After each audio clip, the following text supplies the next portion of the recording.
Araku valley నుంచి Pangi Rajarao BJP తరపున పోటీ చేసి ఓడిపోయారు. వైసీపీ కైవసం చేసుకుంది. రేగం మత్స్యలింగం వైసీపీ తరపున గెలుపొందారు. పాడేరులో ఉమ్మడి విశాఖపట్నం జిల్లాకు సంబంధించి పాడేరులో గిడ్డి ఈశ్వరి టీడీపీ నుంచి ఓటమి పాలయ్యారు. వైసీపీ కైవసం చేసుకుంది. రంపచోడవరంలో టీడీపీ తరపున మిర్యాల శిరీష గెలుపొందారు. నాగులపల్లి ధనలక్ష్మి వైసీపీ నుండి ఓడిపోయారు. విశాఖపట్నం జిల్లా శృంగవరపు కోటలో కూడా టీడీపీ నుండి కోళ్ల లలిత గెలుపొందారు. వైసీపీ ఓటమి పాలైంది. వైసీపీ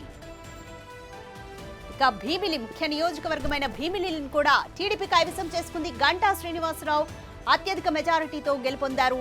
వైసీపీ నుండి అవంతి శ్రీనివాస్ ఓడిపోయారు. విశాఖపట్నం ఈస్ట్ లో తెలుగుదేశం నుండి వెలగపూడి రామకృష్ణ గెలుపొందారు. ఎంబీవీ సత్యనారాయణ వైసీపీ నుండి ఓడిపోయారు. విశాఖపట్నం నార్త్ లో విష్ణుకుమార్ టీడీపీ నుంచి గెలిచారు.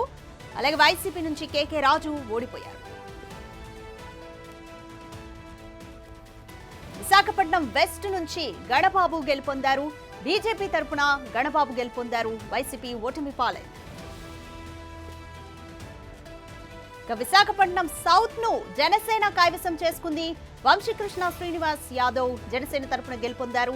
వైసీపీ నుండి వాసుపల్లి ఓడిపోయారు. గాజువాక ముఖ్య నియోజకవర్గమైన గాజువాకను కూడా టీడీపీ కైవసం చేసుకుంది. పల్లా శ్రీనివాస్ యాదవ్ టీడీపీ తరపున గెలుపొందారు. గుడివాడ అమర్నాథ్ ఓడిపోయారు.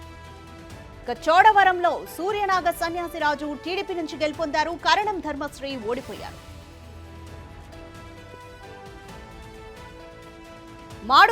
మాడుగుల నుంచి బండారు సత్యనారాయణమూర్తి టీడీపీ తరపున సీటును కైవసం చేసుకున్నారు. ఈర్ల అనురాధ వైసీపీ తరపున ఓడిపోయారు.